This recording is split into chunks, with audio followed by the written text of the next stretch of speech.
Soccer Talk podcast. On this week's podcast, we dissect the World Cup. It's less than 3 weeks away, and we dive deep into the latest stories in regards to Qatar 2022. My name is Christopher Harris, and I'm joined today by a special guest co-host, Kyle Fansler.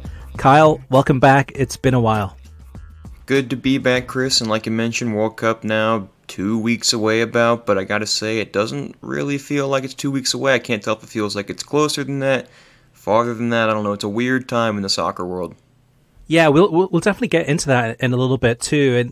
And Kyle, I know that we've had some emails come through from listeners saying like, "Hey, what happened to Kyle?"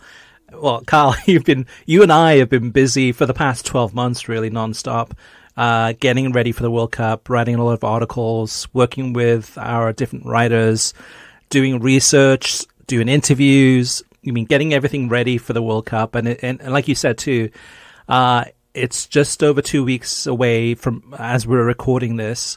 It doesn't seem the fever's not here yet, and. What about you, Kyle? What have you experienced in previous World Cups, whether it's 2018, 2014, etc.? Did you sense, like, a kind of, with talking to friends or family members, like kind of a buzz or an energy or a World Cup fever in previous tournaments?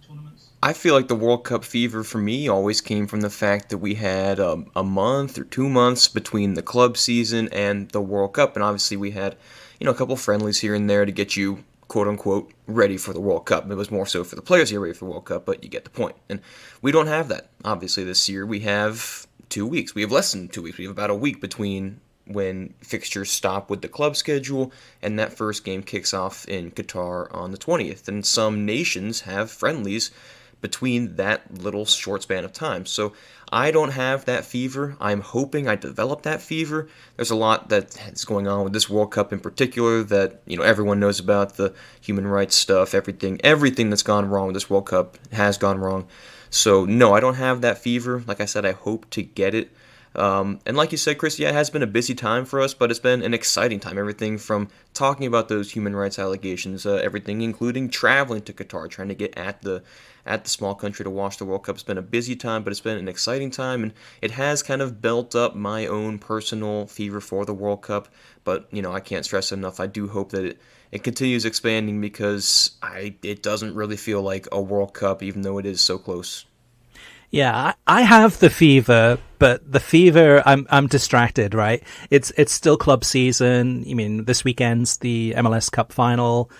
So that season's wrapping up. But for the European seasons, it breaks on November 13th. And like we've said too, is that that's the final day to get the squad rosters into FIFA, and managers from around the world, national team managers, will be watching those games on that final day of the season. Games from Germany, Italy, England, Spain, etc. Basically keeping their fingers crossed and praying that their star players do not get injured in those games. And we've seen, just in the last couple of weeks too, we've seen a lot of players pick up injuries. Weston McKennie, who's out for a couple of weeks, he may be back in time for that first game against Wales, although I'm not so sure about that. Timo Werner is out for Germany. There's talks about Giovanni Lo Celso possibly being out for Argentina. Cristian Romero for Argentina, and that's we've still got a couple of weeks to go, so that is a concern. So I do have the fever, but like I said too, I'm distracted because I'm still watching the club game. We've got some good questions up in our listener mailbag about whether managers may take the foot off the pedal a little bit, or whether players may, in that final couple of weeks, try to slow down. We'll get into that in the mailbag. But yeah, for me, it's almost like the worst World Cup imaginable. You've got the world's biggest competition sandwiched in between the middle of the club soccer seasons. It's being played in the desert in a country with a long list of human rights abuses. And according to many of the journalists out there, FIFA officials were bribed to give Qatar the rights to host this World Cup. So not only that, but then you've got, like you've mentioned, Kyle, players playing basically up until about a week before the tournament starts. Then you've got travel time. And then you've got time for them to settle in with a squad. But settling in with a squad and doing training for some teams is going to be 5 to 6 days. I mean, the United States and England and Wales and Iran, they play on the second day of the competition on the 21st. So it gives them about 6 days possibly of training max. I mean, you have to factor in jet lag, travel time from leaving wherever they are around the world to get to Qatar and get ready. So it's interesting, Kyle, because you and I have been working on this quite a bit for this past week. So we've reached out to a lot of our colleagues at ESPN, Fox Sports, beIN Sports, NBC Sports, like all the different broadcasters. And we've got a story that's going to be running next week on worldsoccertalk.com that's going to talk about their predictions for who will advance from each of these different groups through to the knockout stages. And on paper, it makes a lot of sense. But in reality, I just wonder, in terms of this being a really wild and weird World Cup in terms of all these different factors playing into it, and we haven't even gotten to all the off the field issues and controversies yet. But I just wonder if these things will have an impact on the World Cup and may result in some shock results, some results that we would never thought imaginable just because we don't know if these players will be ready, will be fit, and will be in the mindset of playing the World Cup, which is the biggest tournament of their lives. Yeah, I can't stress enough the fact that these injuries and everything else that's happening before the World Cup changes the actual tournament. I'm just scanning at the results that we had. Like you mentioned, we pulled a bunch of members of the media about their predictions for the World Cup, and I'm just scanning it, and I can't think about all these major names that aren't going to be playing at the World Cup or may not be playing at the World Cup. For example, you mentioned Uruguay's Ronald Araujo, plays a major key with Barcelona and the national team. He's looking quite doubtful to be at the World Cup. How about Son Heung-min, just injured in the Champions League game this past week, and now he's having a surgery on his pretty much his head, and he's looking maybe doubtful to be at the World Cup. So I'm just looking at these predictions and the little things, the injuries to key players that can have an impact on the World Cup. It's pretty crazy, just because, like we've talked about it already, the little break, the very tiny little break between club season and the World Cup is not providing any of that time that players can use to get healthy, get back to fitness, really gel with their national team teammates. It's throwing a lot of wrenches in the plan.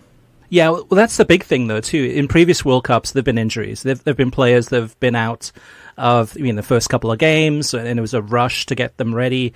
So whether it's Wayne Rooney kind of famously kind of having metatarsal injury and then being rushed to try to get ready for the World Cup, and whether it's Reece James for this World Cup in England and Chelsea injured but hoping to be back in time.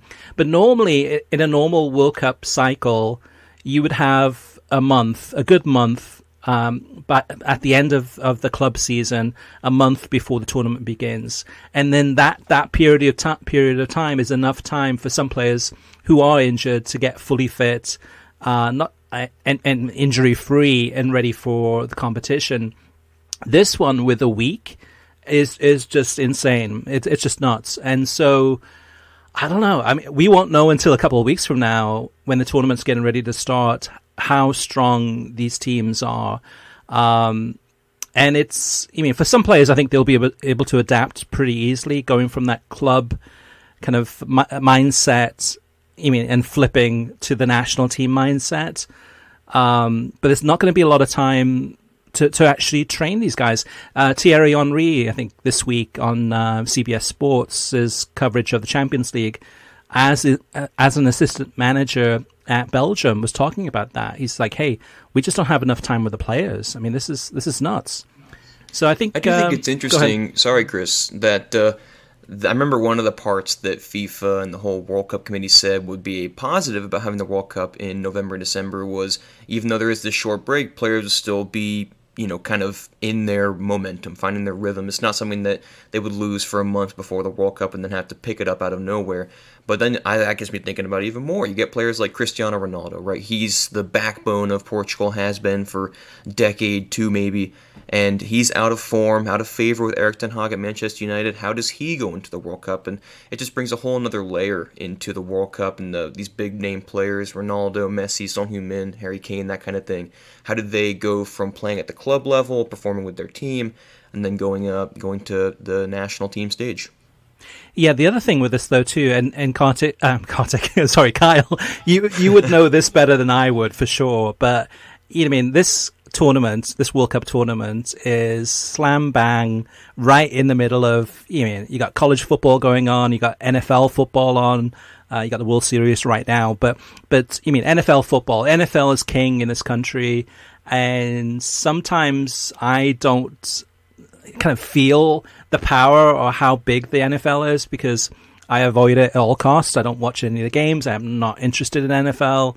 But our listeners and Kyle, of course, and you too, I mean, NFL is a big competition. So you've got the World Cup, the biggest tournament in the world, going essentially head to head with NFL. So you've got weekdays, that's not an issue, right? But weekdays for whether you're Fox or Telemundo, the games are from 5 a.m. in the morning till 4 p.m. in the afternoon. So for most people, that's during office hours. For most people, it's easy to ignore if you're not a soccer fan. You're not really going to be coming into touch with it unless you seek it out. Of course, there's the USA games that'll pull a lot of the mainstream audience in. Now, the weekends, 5 a.m. still, yes, that's early Eastern time, to 4 p.m. Eastern time. Now, 4 p.m. Eastern time, a game ending at that time, it's a good time. However, again, college football on Saturdays, NFL on Sundays. It's like, how does this World Cup even try to, be relevant or compete against the NFL and college football? And Kyle, do you think there's a way? Do you think there's a way that the World Cup can filter through and reach mainstream America? Compared to the NFL and college football, it's always going to be hard, but I'm just peeking at the TV schedule, and I've had a lot of work with that and just kind of laying out commentator schedules, that kind of thing. And every game, practically, at least, generally speaking broadly, is on either Fox and Telemundo. But then you get to those Saturdays and you get to those Sundays in particular, and Fox moves these games over to FS1. And obviously FS1 is not going to pull in as many viewers as Fox. It's not over the air, that kind of thing. And I just think it's interesting because Fox is not really trying to have these two compete. I think they prioritize the football because they know that the American public in general will always want to watch the NFL compared to soccer, even if it is the World Cup, and even if the U.S. is playing, they're going to put that on Fox because that will draw in millions and millions of viewers. So I don't see a way, personally, that soccer, at least the World Cup, in this specific iteration, can compete with football. And that's going back to how much publication, how much media work Fox has done for the World Cup. I watch a lot of NFL, and I watch all the games on Fox and CBS, NBC, ESPN. But Fox in particular, you don't see them really advertising for the World Cup, even though we are here just about 2 weeks away from the World Cup starting. You don't see those media campaigns, and obviously you and I see them because we're in that soccer world, but I'm thinking about if you're just an average Joe from somewhere in the middle of the United States watching football, you don't see those ads that says, hey, World Cup starting in a couple weeks, make sure to watch it. It's going to be on pretty much every day in the morning. You can watch it here on Fox, FS1, you name it. Yeah, I think for Telemundo has a much greater opportunity and a big benefit in that, whether it's, their audience mostly would be interested in watching the Spanish-speaking countries performing in this World Cup. So whether it's Mexico, of course, but Argentina, Brazil, of course, Costa Rica to a certain extent. But you go down the list of CONMEBOL countries and some of the CONCACAF countries competing in this tournament, and that audience is going to, I believe, prioritize the World Cup over Copa Mundial over NFL to a certain extent. There will be some bilinguals that may kind of switch back and forth, but Fox has got a difficult job. I mean, it is like you said, Kyle. It is the NFL crowd, and I think in some ways, maybe because we haven't seen much advertising from Fox, their ads with John Hamm is maybe because they think that people are going to be so focused on the NFL that, I mean, the only way for Fox, I think, really to break through on that weekends, I mean, those Saturdays or Sundays, and make people think about, okay, do I watch NFL or do I watch the World Cup? And same with the actual college football too versus the World Cup, is if the US does well, right? If the US beats Wales in the opening game, plays against England, which is going to be a massive game on Black Friday, and either wins that game or ties that game, but has enough points to kind of take a breather against Iran in that final game, and then think, okay, all right, USA will be able to advance, and then who knows, right? It's the knockout stages, it's quarterfinals, it's, you know, then people start to pay attention. And a lot of it depends on which group, you know, if they end up in first or second in the group and which games they play. But that's the only way I think that we can see this World Cup breaking through the English language mainstream American audience. Because otherwise, I think it's going to be, you and I will tune in to watch the World Cup games, you mean, for work and pleasure. Our listeners, many of our listeners will too. Our audience is mostly hardcore soccer fans. So I think we are already the converted. However, the unconverted out there, this is going to be really difficult. So, you mean, so maybe that's why Fox is pulling back, not doing so much advertising, because they're trying to kind of keep costs down, thinking that, hey, let's see how it goes, let's play this out, because really, the prize at the end of the rainbow, so to speak, is 2026 is that World Cup, where it's going to be hosted in North America. The game times will be much more favorable. It'll be during the summer. All the things that are going to be pointing in the right direction is going to be working for Fox at that time, and for Telemundo too, of course. Yeah, Chris, I like what you mentioned about that general crowd, because I have friends that don't watch soccer, but they're in that contingent that says, hey, I watch the World Cup, so I'm a U.S. fan. Like, sure, whatever. I don't care if you watch soccer. Obviously, I encourage you to watch it, but sure, watch the World Cup. They're not going to want to watch, say, Japan versus Germany on Sunday at 2 when their favorite football team and their fantasy football players are all playing at the same time. The World Cup's going to be maybe third, maybe fourth in their mind in terms of prioritizing what to watch. So I think you're spot on with how well the U.S. does impacts how well Fox does, because they'll watch the U.S. because that's their hometown team, always root for the hometown team, but they're not going to want to watch these other nations, especially the smaller, less popular soccer nations that are in the World Cup. But again, if the U.S. goes far, then that's more general public that'll want to watch the World Cup on Fox. Yeah, I think it's difficult because it's one of those things with this World Cup where there's a lot of things playing against it. Like, for example, just the scheduling of this competition in the wintertime, in the middle of the soccer season, is very difficult. It's not a perfect situation for even hardcore soccer fans wanting to go into the World Cup. So that doesn't work very well either. And then you've got the mainstream audience in the United States with NFL and college football, and that doesn't work really well either. So the only way is the USA going all the way through and winning as many games as possible and making people stop and say, hey, maybe I should be watching this. And we've seen that before too in previous World Cups, especially in the Women's World Cups, where initially interest levels among mainstream America about the US women's national team in a World Cup is relatively flat. But as that team progresses through the tournament, it builds. And you see it in kind of the quarterfinals and then the semifinals. And then of course, then the country goes crazy. And then we get to the final, we get some big numbers, like 25 million people watching the US women win the World Cup. So, but that's the women, right? They're a lot better of a team than the men are. the men. But like I said before too, with this being a wild World Cup, with anything can happen, this is one of a kind in many ways. So it could open up an opportunity for, maybe it's the US, but maybe it's another team. Maybe it's another underdog that's going to be a shock that can actually come through this tournament and go all the way. Who knows? And win it. We shall see.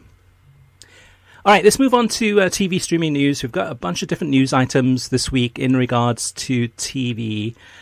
First up is that the US men's national team, the roster reveal, the squad reveal, is going to happen next week on Wednesday at 5 p.m. Eastern Time on ESPN2 and ESPN Plus. And this is going to be right after the Leeds United against Wolverhampton Wanderers League Cup game. That one is at 2:45 Eastern Time. So it's going to be hosted by Kay Murray, and also I think it's going to be Jermaine Genius and Taylor Twellman as the analysts there. So again, it's going to be interesting to see what Greg Berhalter picks on this one.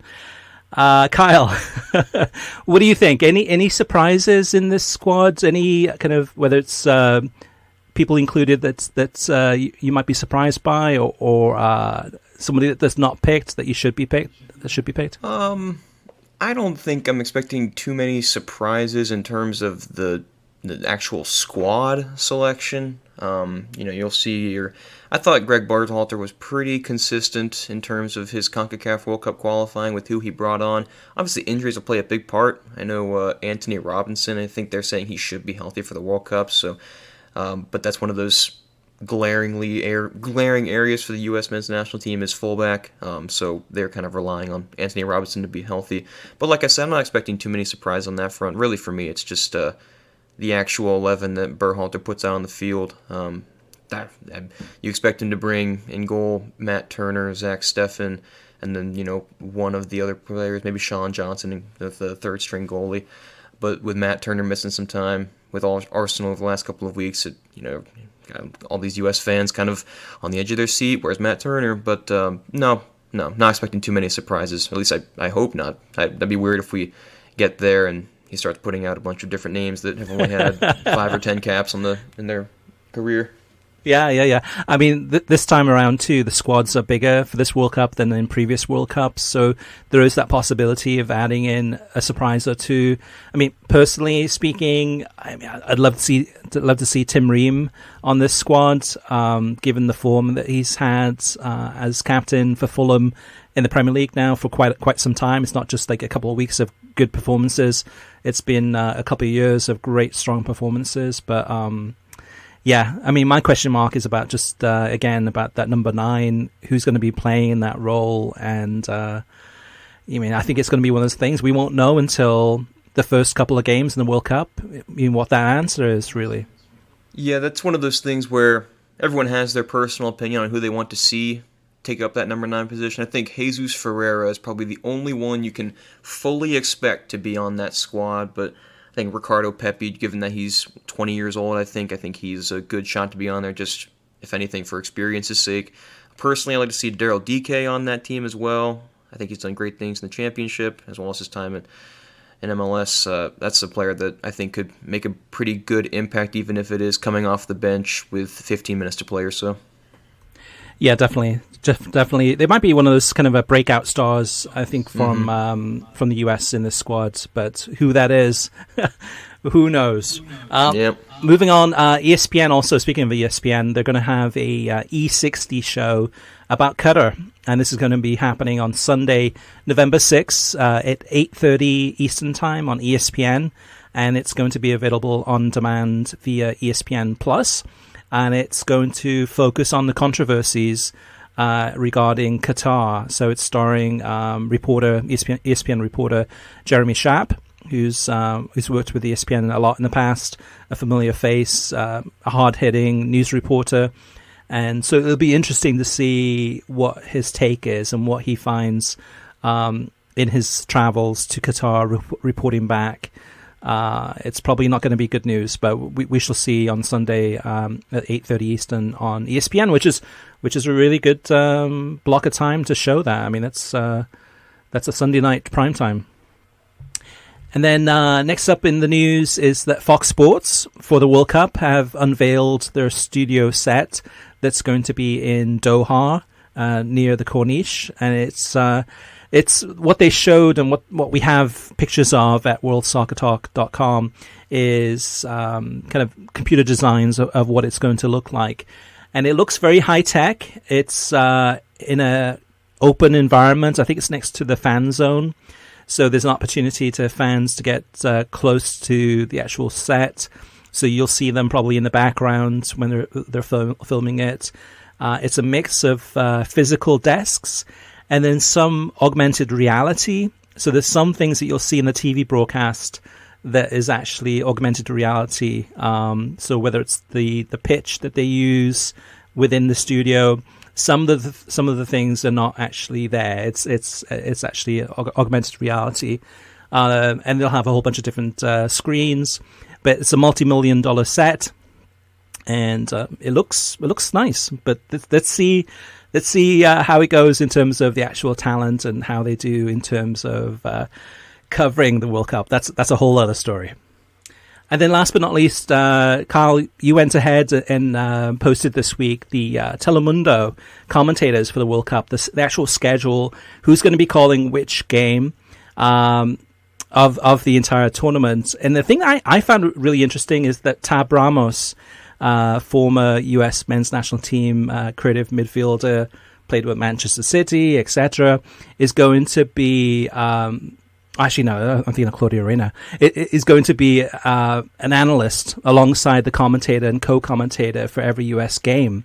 So he's going to be there calling as an analyst, a co-commentator for that USA-Wales game, USA-England, USA against Iran, and the former MLS coach. It'll be interesting to see what his take is. So that's definitely something to keep an eye out for. And then for that, you've got Carl has got the full schedule of that at worldsoccertalk.com. Chris, something I thought was interesting, I was just to ask you about this, is Telemundo was putting that together. They had a lot of three-man booths, and I remember I covered the U.S. Open Cup final, and they had a four-man booth. How much of an impact do you think a three-man booth makes? I know Fox has, they're all doing it in pairs. Whether it be, for example, Ian Dark and Landon Donovan. But like I said, Telemundo, for the most part, especially in the group stage, they have three people in the booth. What kind of impact do you think that has on their broadcasts of games? Yeah, I think for that audience, it's something that they're used to. So the Hispanic audience is used to having a three-man booth, and it's sometimes someone colorful as that third person. And but I mean, historically speaking, if you go back to English language broadcasts, commentaries of games from the 80s onwards, oftentimes it would be a solo commentator. It would just be one guy calling the game, and that was it. And then it evolved into a co-commentator giving analysis, and then the lead commentator. And then Fox now and again does kind of experiment by having that third person, but from what I find oftentimes is that they're not really adding that much value. It's like, why have three people when two people can do the job just fine? But from time to time, I think they've had, like, Fox has had Landon Donovan be that third person sometimes. They've tried that. And what it ends up being is that it's a lot more talkative. So a lot more, kind of just talking through the game, which is just distracting. However, for the Spanish language audience and for Telemundo, Univision does this a lot too, in terms of having kind of three people, sometimes even four people, I think sometimes, but like a lot of people on set chiming in, giving their input. So personally, I'm not a big fan of it, but maybe for the Spanish language audience, it's something more traditional, something that they're used to, and it feels probably completely natural and fine. All right, let's move on to listener mailbag. First up is Ryan. Ryan wants to talk to us about the Bundesliga. He says, the Bundesliga is rapidly becoming a big favorite of mine. The games are always fun. The crowd is loud, and into every moment that happens on the pitch. Union Berlin could be the best story going on in European soccer, especially with that dramatic comeback win against Borussia Mönchengladbach in stoppage time. Do you think if ESPN gave them a chance on TV, or another network gave the Bundesliga the same opportunity that NBC gave the Premier League, that they could have the same success. The atmosphere in the games are something really special. And this league, I think, is a goldmine for ESPN, or if another network in 2 years gave them a proper chance. What do you think, Kyle? What's your thoughts on the Bundesliga, and can it be kind of on the same success level as other leagues? I think it'll be hard to rival the Premier League in particular.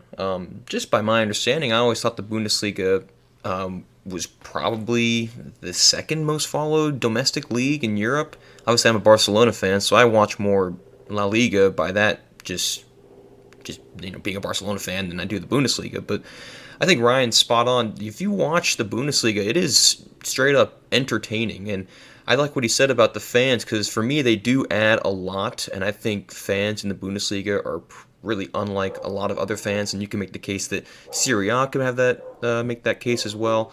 But to answer your question, no, I don't really see a way that the Bundesliga can compete with the Premier League in particular. Obviously, NBC does a great job with their coverage of the Premier League, so if they had that same kind of funding, same kind of opportunity, then maybe.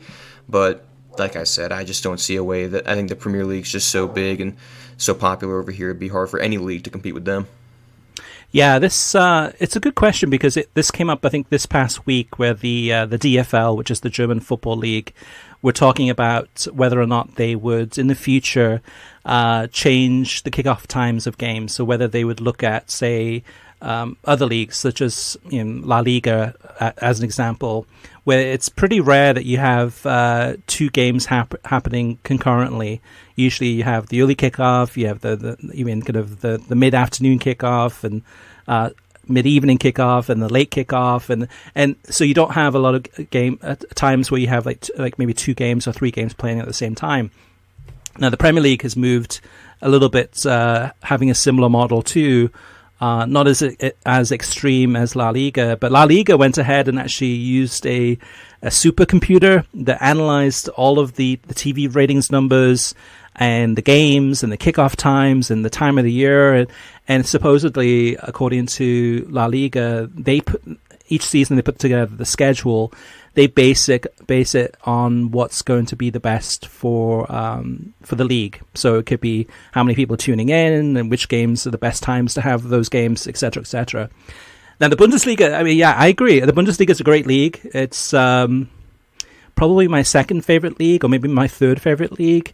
My second favorite is probably the Championship, because my team's in it, so I'm watching it each week. But the Bundesliga, there's nothing wrong with it, right? Other than the Bayern factor. If you didn't have the Bayern Munich factor, this would be a completely different story. But the Bayern Munich factor is a major factor, and that's what really kind of, I think, hurts the league overall and hurts globally the league. So it's good to have big super teams, but when you have a big super team that monopolizes the league season after season after season after season, it gets very predictable. So, and even with the Premier League, that's been one of the arguments about the Premier League, is that it's very predictable, but then you still get a bunch of different teams winning the league. In a decade, it's not the same team every single season. But going back to Ryan's point, I think in many ways, I think the answer is no. And the reason why is because we've had this. The Bundesliga had a deal with Fox Sports where they had games on FS1, FS2. They had games on Broadcast Fox, on the big Fox network. They gave it their all. The Bundesliga gave it their all. They had fantastic exposure. This is a great league, still then, as it is now. And I wouldn't say it failed, but it did definitely not on the same level as the Premier League, kind of in comparison at the same time, with similar air times of games on, which would have been NBCSN or the NBC network. So I think in many ways, Ryan, I think to me personally, ESPN Plus is a perfect home for the Bundesliga, because you can watch all the games. There's no issues. You can watch, if you have the multi-view or multicast, you can watch up to 4 games at once. And that's the thing with the Bundesliga. Going back to what the DFL was saying about having the fixtures, the DFL this past week said, we are not going to change the fixtures. We're not going to change the way that the games are played, or the time of the day that games are played. And Germany is a very, I was going to say stubborn, but very focused on the fans, and is not going to change things because of TV audiences. If they're going to change things, it's because of the fans, because the fans want it. And most of the games kick off at 9:30 a.m. Eastern time on a Saturday. You might have like 6 different games happening at that time. And that's hard if you're wanting to be a TV broadcaster and to broadcast the Bundesliga, where you want to highlight the one big game in that 9:30 to 11:30 Eastern time slot. You don't want to have your audience to be split 6 ways because they're watching 6 different games from the Bundesliga. You just want that one. So I think they've had the chance. It wasn't a success, and ESPN Plus I think is fine. And actually, the agreement they have with ESPN Plus is through until the end of the 2026, so the 2025-26 season. So timing wise, it's going to be right before the World Cup. So maybe that's a good opportunity at that point to do a deal where it's split. Maybe it's TV and streaming at that time. Okay, next up, ESPN FC. Portuguese wants to talk about ESPN FC. Portuguese says, Kartik recently said he watches ESPN FC for intelligent soccer analysis. That is like someone saying they watch The View for intelligent political analysis. When Benfica, Sporting or Porto beat Juventus, Spurs or any other big club in Europe, the analysis never focuses on what the smaller clubs got right in the Champions League countries such as Portugal, Belgium or the Netherlands, but rather what went wrong with the big clubs on that particular day, on that day. No analysis or even acknowledging the better team. And then he goes on to say, the only person on that show that gives sober, thoughtful opinions is Gab Marcotti. The rest of the lot sound like a bunch of fanboys sitting around the bar, spouting the same rhetoric, especially the 2 Scotsmen who repeat their points multiple times in a span of 1 minute. An old man move to make them sound smart. So I think in many ways, I enjoy ESPN FC when I watch it. And for me, it's entertaining. It's lighthearted. That's probably the best description for it. I'm not going there for kind of intelligent soccer analysis, although I will get it from time to time. But I'm going there for kind of lighthearted entertainment and soccer news and clips. Kartik probably disagrees with me on this one in terms of he's going there for the intelligent soccer analysis. But that's because he probably watches it on a daily basis, where I'll watch it now and again. But going to Portuguese's point, yeah, I get it. I mean, these analysts, it's so difficult, right? There's so many games on from around the world. So on any given weekend, or even a Saturday as one example, and a Saturday, sometimes there's more than 75 games happening on a typical Saturday. And if you're on a show where you're expected to talk about, it could be, 10 different leagues, it's impossible to watch all of those. And the natural inclination is to watch the leagues that are the most popular or have the biggest teams. So I don't think that the ESPN FC crew, or myself, to be honest, is watching the Portuguese Primeira Liga, all those games week in, week out. I will watch a game now and again. I'll watch a Porto game or a Benfica game or whatever it may be. So for a lot of these analysts, their knowledge of the Portuguese teams, or could be other smaller country teams in terms of throughout Europe, usually comes down to the Champions League. And the knowledge that they have, some more than others, is not going to be encyclopedic. If you're looking for that in terms of Portuguese analysis, then it's probably better to watch a show that focuses specifically on Portuguese football. Don has a question, and this is the one that we talked about in the opening of the show, talking about managing playing time before the World Cup. Don says, one question no one is asking in terms of the World Cup schedule and the European schedules is, what will coaches do with critical players? Could we see top England players sit or just play the first half? On the other side, we see coaches make American players play all 90 minutes in that final match before the World Cup. Take Chelsea, for example. Would they sit Mason Mount and make Christian Pulisic play all 90 minutes? If so, who would be responsible, the current club coach or the World Cup coach, for making sure the World Cup players are not overplayed in the final match before the World Cup starts? There's some great questions in there. Kyle, what do you think? I think the World Cup coach is at the mercy of the current, like the club coach. And I think the best example is, we ran a story here at World Soccer Talk about how Argentina reached out to the Premier League and said, hey, can we get our players about a week early so we can make sure they're healthy, make sure they're starting to flow with the national team? And the Premier League said no. It's not the Premier League nor is it the club's responsibility to make sure that these players are playing at tip-top shape, top form for the World Cup. They only care about what is happening at that club. So for me, answering your question, Don, if it were me, I would say Graham Potter will probably, if he makes his choice to bench Mason Mount just so we play for the World Cup, then that's probably the wrong decision in my book. I think that if he was doing the best thing for what he thought was the best for his club, Chelsea, he would do what he's been doing since he got there, which is play Mason Mount, have Christian Pulisic, generally speaking, come off the bench, maybe make a start here and there. There are, I think, 2 or 3 games left for Chelsea. But it's not Graham Potter's responsibility to make sure that Mason Mount is ready and fit for the World Cup. He's just there to get wins for Chelsea, and he's not there to make sure Christian Pulisic is in top form for the United States. That's not his responsibility. His responsibility is all dictated around Chelsea.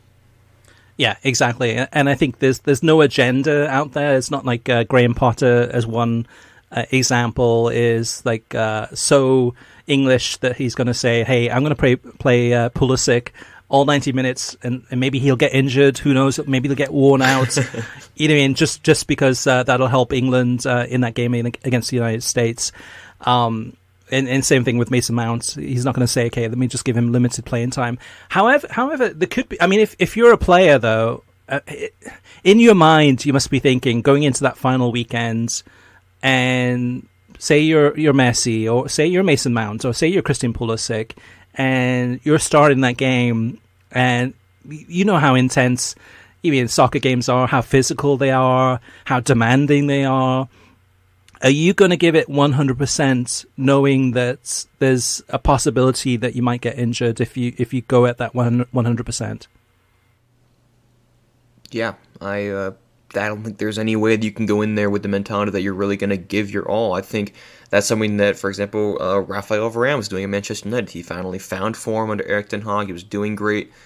He's here about a month away from the World Cup, picks up an injury, and now he looks doubtful. So I think players look at Varane as an example, and they say, well, if I go out there and try as hard as I've been trying for the beginning 3 months of the season, then I might miss out on my one chance to play at the World Cup. And you think of someone like Virgil van Dijk, who's had injury history in the past and failed to qualify for the World Cup of 2018. There's a real possibility this is his only chance to play at the World Cup. So does he go out there for Jurgen Klopp and play his best, or does he actually approach Jurgen Klopp and say, hey, I know we're trailing on points, but can I get a little bit of breather here just to make sure I'm fit for the World Cup? I think there's a lot of considerations to have, both for player and coach, and international coach for that matter, about what these players are able to do and what they want to do, what maybe they should do at the club level. Yeah, it's hard though too, because it's so competitive at the club level that if a player doesn't give it that 100%, or has that conversation with the coach to say, hey, like, do you mind if I don't play 90 minutes next week just because it's the last game, I don't want to get injured?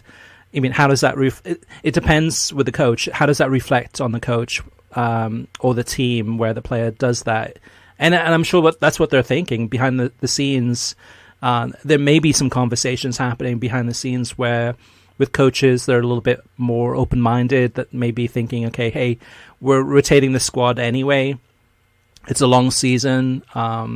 Is there a way to kind of work with you to kind of, keep us, winning games, but also not, because the last thing that the club managers want also, Kyle, is that, so these players get fit for the World Cup, they're ready for the World Cup, they go to the World Cup, they get injured, they come back, and it's club season again, and these players are out for a couple of months, and that impacts their season. So I guess it goes both ways, right? At the end of the World Cup, it would be the same thing with the Mason Mount, Christian Pulisic examples, where maybe the coaches, in Don's question, are things done purposely to hurt particular teams? And I don't think so. I mean, it's one of those things that me personally, I think players are going to go out, give it 100%, give it their all, not think about injuries, and then when the game's over, and then move on to concentrate on the national team. That's what I hope will happen. I think, and I don't think there's going to be too many players asking for time off, or I don't know. We'll see. We'll see. It depends on the players too. Yeah, it's also interesting just because if it is like a fringe player for club or country, look at Pulisic, for example, not getting the starting time he thinks he deserves at Chelsea. He's not going to, pull up in his attempts at Chelsea. He's going to take every opportunity he gets to go out there and prove himself to Graham Potter. The same thing applies to the national level, like you just mentioned. If someone's, just on the outside of starting for their national team, they're not going to pass up an opportunity to make a difference at the World Cup. They're going to go out there and give it the all, even though that might be a major player at their own club. So yeah, like you say, it depends on the player and it depends on the situation. There's a lot to take into consideration here. Yeah, if you look at Lionel Messi, to me, Lionel Messi would prioritize Argentina over PSG. I mean, he wants to win with PSG, he wants to win the Champions League, wants to do well, get trophies. But to him, Argentina's everything, and this is his last chance to go out and to try to win that World Cup and take that trophy home to Argentina. So it's got to be playing in their minds for sure. And I mean, for some players, I'm not saying Messi, but for some players, would they try to, I don't know, fake injury? I don't think so. I hope not. But there might be some players that the thought gets into their minds, thinking, okay, hey, what can I do to make sure I don't play in that last game? Because I want to be safe. I want to be on that team. And that's the other thing too. The squads will be announced beforehand, before those final games, so they'll know that they're in the team. And like we said, that November 13th is kind of like the final day where FIFA says, hey, send us any revisions, or this is your final squad on that 13th, and that's it. Nobody else can be added. All right, let's move on to talking about CBS's soccer coverage that we talked about last week on last week's podcast. Dave says, I find the Golazo show on Paramount Plus to be a nice mix of fun. The UEFA Europa League leans a bit more this way, and professional. The Champions League leans a bit more this way. The Brooklyn postgame struck me as unprofessional and embarrassing. Kate is the host, and she and the executive producer should be in control. Control was lost repeatedly, which reflects poorly on Kate, the executive producer, and several of the panel members. Hopefully they get back on track soon. It was a fun watch in the past. Kyle says, for the Champions League, this is a different Kyle.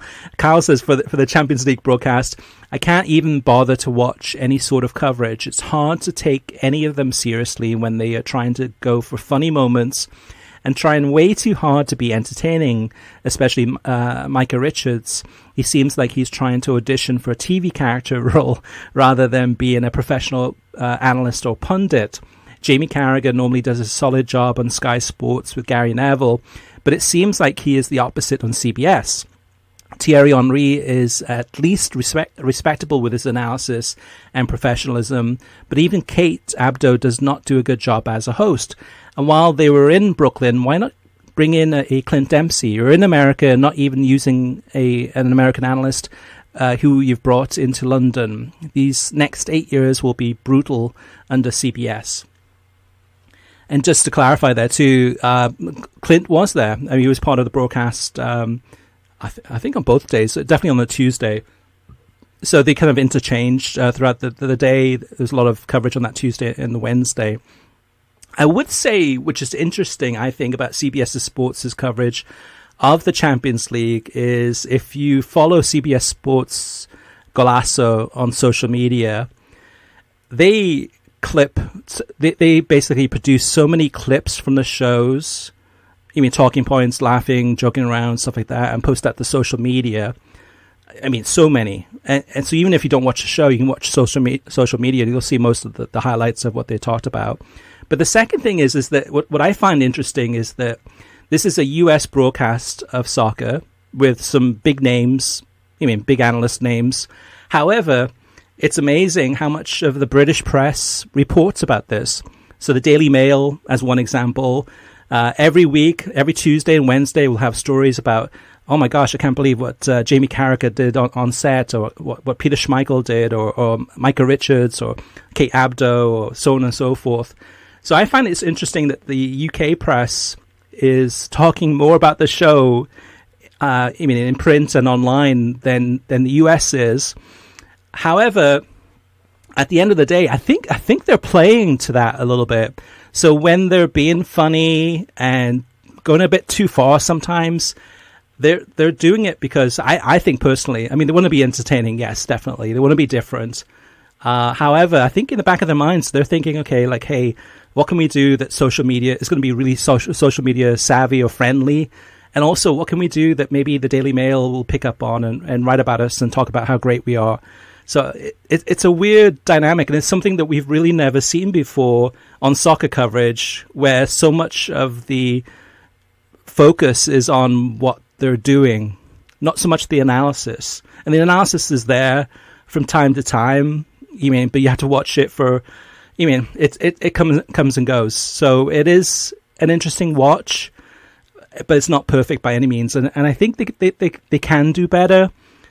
However, it's difficult. It's not easy. So because they're not, if they went back to being more analysis, it'd be such a different show than what it is now. It'd be kind of a little bit, I wouldn't say boring, but it'd be different. It would be more like Sky Sports, but they're trying to create their own niche, and in doing so, they're making lots of mistakes at the same time. All right, next up is Chris. Chris wants to talk about, a different Chris, by the way, talk about NWSL, and this is the last comment from the listener mailbag. Chris says, over the past year, I have followed the NWSL more closely, thanks in large part to having a team in Seattle in the Olympic Lyonnais reign. The quality of play is very high, and it's great to see attendance go up, especially in Seattle, San Diego, LA, and Portland. Also, the league does a great job when it comes to its broadcasts, especially on over-the-air CBS. However, on a darker note, it is appalling that the league is basically doing nothing when it comes to addressing the patterns of abuse among several coaches in the league, and refuse to listen to the victims' stories. With all this in mind, I have a question about the NWSL TV rights going into 2023. My question is, does the abuse scandal make CBS and other potential broadcasters more hesitant to do a deal with the NWSL? Carl, what do you think about this one? Well, you'll have better expertise on the actual deals with NWSL. I do agree with Chris, though. I think it's shocking that the amount of coverage regarding all the abuses has kind of been swept under the rug. But I guess that's kind of a microcosm for what was happening with it to begin with, and how owners and coaches would kind of, okay, that's in the past now. But thank goodness that Sally Yates report came out and exposed all of that, because I think it's something that definitely has to be addressed, and I think CBS should do a better job of doing that.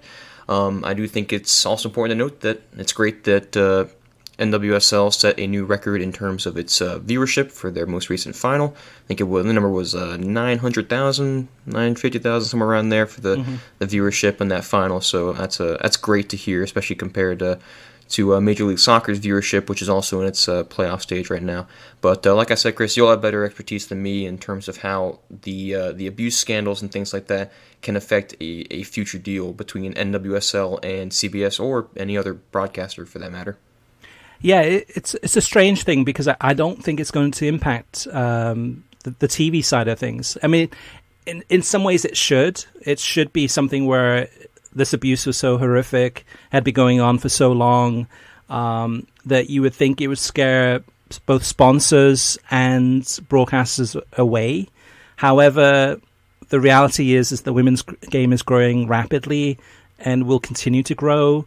And I think there's a way for, whether it's CBS Sports, which is most likely, or a different broadcaster, to go ahead and still broadcast the league, but maybe to go ahead and talk about these things. I mean, to be transparent, to not hide away from it. And I think, if anything, if the more of the concern or the issues in regards to the scandal, it's almost like club specific. So if I'm Portland Thorns, and I'm in that area, and I'm either a broadcaster, like a radio broadcaster, or a sponsor on a club basis specifically in that area, I think there would be major concerns. And you can go down the list of all the other clubs that were affected that did a poor job of kind of dealing with these scandals. So I think it's limited. I don't think it's on a national scale in terms of damaging the kind of sponsorship levels or the TV broadcast opportunity levels. I think it's going to be in each specific different city dealing with those issues. But yeah, so I think, to me, it's steps are being done to make sure that these things don't happen again, and that they're setting up task forces, etc. There's still going to be, I'm sure, a lot of negative stuff coming out about this. So I think it needs to be a broadcaster, and CBS Sports, I think, would be a good one in terms of this, in terms of extending that relationship with the NWSL and being transparent and talking about these things, and growing as a league, growing with as a soccer broadcaster, and growing with the Women's Soccer League too. All right, listeners, thank you for your time. If you have any questions for us, any feedback, any rants or raves, or if you want to go ahead and talk to us about the World Cup, or anything in regards to the television side or the streaming side of soccer coverage, let us know. We'd love to hear from you. We have a new way for you to get involved in the listener mailbag. You can call us and leave us a voicemail, and we'll play it in a future episode. To leave an audio listener comment for us that we'll play in the mailbag, you just need to call this phone number and then just leave a voicemail. It'll go straight to voicemail. And that number is 561-247-4625. Also, you can get in touch with us via email. The email address is web@worldsoccertalk.com. There's Facebook. It's facebook.com/worldsoccertalk. You can send us a message there. There's a website, of course, worldsoccertalk.com. In the podcast thread, just leave a comment in the latest episode. And then, Twitter. Twitter is @worldsoccertalk. So a bunch of different ways for you to get in touch with us. Kyle, so where can they reach out to you if they want to follow you on Twitter, or read about University of Florida Gators football, or Barcelona, or whatever else you may be tweeting about?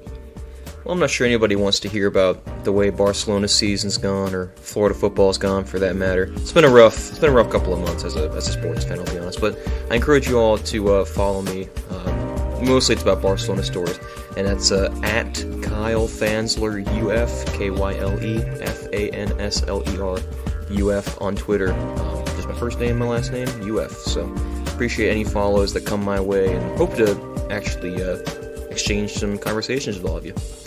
Yeah, and then next week we'll be back. We're going to do next week an in-depth preview of all the different television and streaming options to watch the World Cup, and in addition to talking about the World Cup coverage, what to expect on the different channels available to us in the United States as we get into closer and closer to Qatar 2022. And on behalf of Kyle and I, we want to thank you for listening to the show. You can always get it on podcast players, usually every Thursday or Friday. And if you do have any feedback for us, or if you'd like to post a review on iTunes, Apple Podcasts, Google Play, or elsewhere, we'd greatly appreciate it. And enjoy your football.